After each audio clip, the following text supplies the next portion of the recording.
RC complex महाघोटाले में news trap की खबर का एक और बड़ा असर। आईजी पंजीयन ने रजिस्ट्रियों पर लगाई स्थायी रोक। जिले के सभी उप पंजीयकों को बिना खसरा, बिना लिंक रजिस्ट्री नहीं करने के आदेश। पहले खसरे में बिल्डर रामचंद्र अग्रवाल का नाम दिखाओ तभी होगी रजिस्ट्री। रामचंद्र अग्रवाल के पास जमीन खरीदने के कोई पेपर नहीं। रामचंद्र अग्रवाल का नाम खसरे में भी नहीं। आरसी कॉम्प्लेक्स के तमाम खरीदार नहीं बेच सकेंगे अपने फ्लैट, ड्यूप्लेक्स या दुकानें। देखिए न्यूज ट्रैप की एक्सक्लूसिव रिपोर्ट।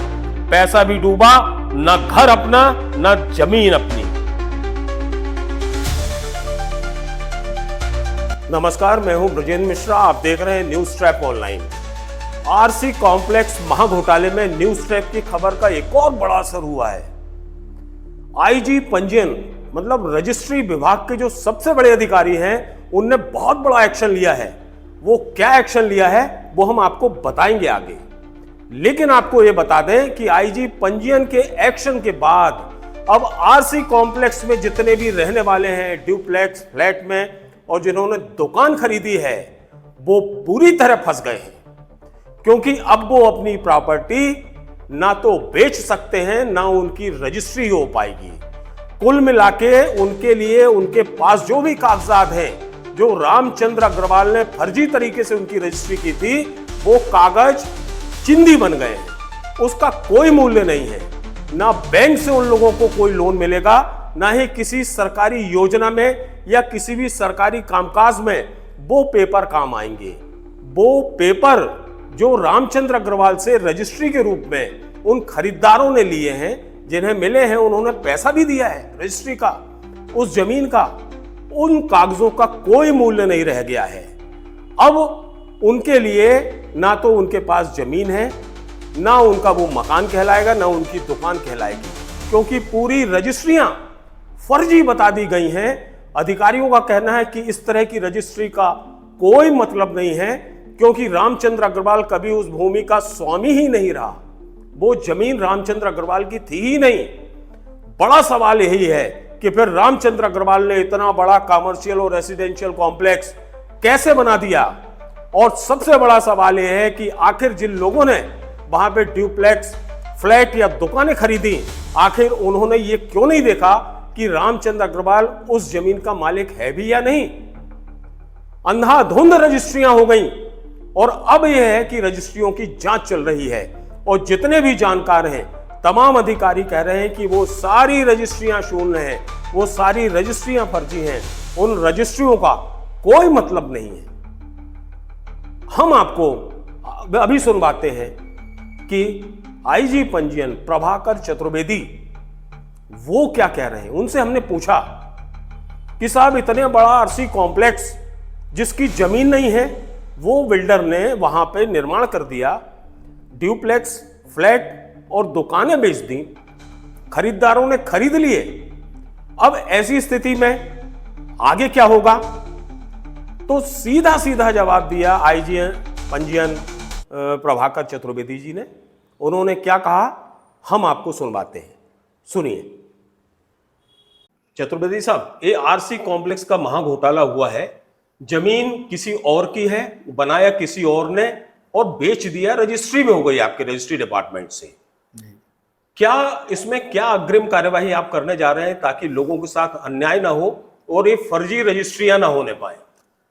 वास्तव में फर्जी रजिस्ट्री उसने कराई है और किसी और की ज़मीन है, किसी और ने निर्माण करके कराया है। और जहाँ तक उसके आगे की रजिस्ट्री होने का तो बिल्कुल नहीं होगी, और पहले हो चुकी है तो रेवेन्यू डिपार्टमेंट उनके नामांतरण निरस्त करेगा और उस पर जो भी विधिक कार्रवाई होती है वो करेगा। अब आगे ये रजिस्ट्रियां ना होने पाए, इस तरह से धांधली ना होने पाए, इसके लिए आप क्या एक्शन कर रहे हैं? आप आईजी हैं। इसके लिए हमने अपने उप पंजीयों को निर्देशित कर दिया है कि आरसी कॉम्प्लेक्स दमोह नाका की जो भी रजिस्ट्रियाँ हैं उनका खसरा P2 चेक करें। जो विक्रेता अगर उसके नाम का ही खसरा हो तो ही रजिस्ट्री की जाए, अन्यथा न की जाए। कि कोई भी रजिस्ट्री जो आए रजिस्ट्री कराने के लिए, उसमें खसरे को अवश्य देखें। विक्रेता का नाम अगर खसरे में दर्ज है तभी उसको आगे प्रोसीड करें रजिस्ट्री को, अन्यथा उसको वापस कर दें। बिल्कुल साफ है।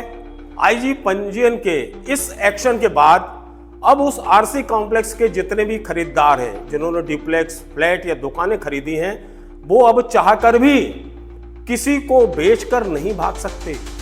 अब वो अपने डुप्लेक्स मकान घर किसी को नहीं बेच सकते। अगर उन्होंने किसी को बेचने की कोशिश की भी तो रजिस्ट्री विभाग कभी रजिस्ट्री नहीं करेगा, वो दस्तावेज कभी रजिस्टर्ड हो ही नहीं पाएंगे। ये दावा किया है आईजी पंजीयन प्रभाकर चतुर्वेदी जी ने, और उन्होंने अपने सारे सब रजिस्ट्रारों को पूरे जबलपुर जिले में लिखित आदेश जारी कर दिए हैं कि आरसी कॉम्प्लेक्स की कोई भी रजिस्ट्री नहीं की जाएगी। जो भी रजिस्ट्री कराने आए उससे सबसे पहले खसरा लेना है, और खसरा में यह देखना है कि किस भूमि स्वामी का नाम दर्ज है। क्या रामचंद्र अग्रवाल का नाम दर्ज है? स्वाभाविक है रामचंद्र अग्रवाल का नाम दर्ज नहीं है, तो ऐसी स्थिति में कोई रजिस्ट्री नहीं होगी, वो अमान्य हो जाएगी, और जो रजिस्ट्री कराने वाला वहां पहुंचेगा उसकी जांच शुरू कर दी जाएगी। ये कहना है आईजी रजिस्ट्रेशन का। स्वाभाविक है इससे लोगों को बहुत बड़ी राहत है, खासतौर पर उनको जो हो सकता है कि सस्ते महंगे के चक्कर में वो प्रॉपर्टियां फिर खरीद लेते और फिर किसी उलझन में पड़ जाते। अगर रजिस्ट्री डिपार्टमेंट इतना गंभीर नहीं होता तो हो सकता है कि जिस तरह 20 साल पहले आंख बंद करके रजिस्ट्रियां हो गई, इसी तरह आगे भी रजिस्ट्री हो जाती। सबसे बड़ा धन्यवाद तो जबलपुर कलेक्टर दीपक सक्सेना के लिए है, जिन्होंने पूरे मामले की गंभीरता को समझा, और उस तहसीलदार ने, दीपक पटेल ने, जो आंख बंद करके एक ही रात में, एक ही दिन में जो 27 से 32 नामांतरण किए थे, उन सभी नामांतरणों को निरस्त कर दिया। अब जब प्रशासन इस तरह की कार्यवाही कर रहा है तो लोग भी सामने आ रहे हैं, लोग बता रहे हैं कि आखिर ये जो आंख बंद करके नामांतरण किए गए हैं, इसके पीछे कहानी क्या थी, क्या मामला था, किस तरह का लेन देन था। सुनिए क्या कह रहे हैं लोग।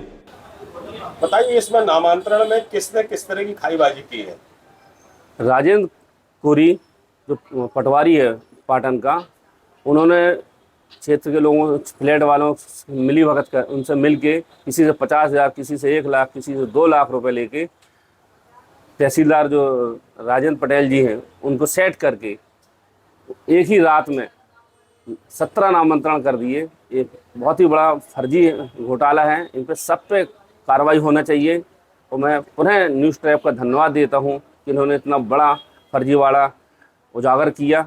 ऐसे शहर में ऐसा लगता है कि ऐसे शहर में और भी महाघोटाले हुए होंगे ज़मीन से संबंधित, जिसे न्यूज़ ट्रैप समय समय पे उजागर करता रहता है। बहुत बहुत धन्यवाद। कुल मिला के इस आरसी कॉम्प्लेक्स महाघोटाले की तमाम विभाग लगातार जांच कर रहा है। नगर निगम भी एक्शन मोड में आ चुका है, टीएनसीबी भी एक्शन मोड में आ चुका है, और रजिस्ट्री विभाग ने तो अपना काम शुरू कर दिया है। आने वाले समय में जो भी अपडेट होंगे इस आरसी कॉम्प्लेक्स के संदर्भ में, वो हम आपको जरूर बताएंगे।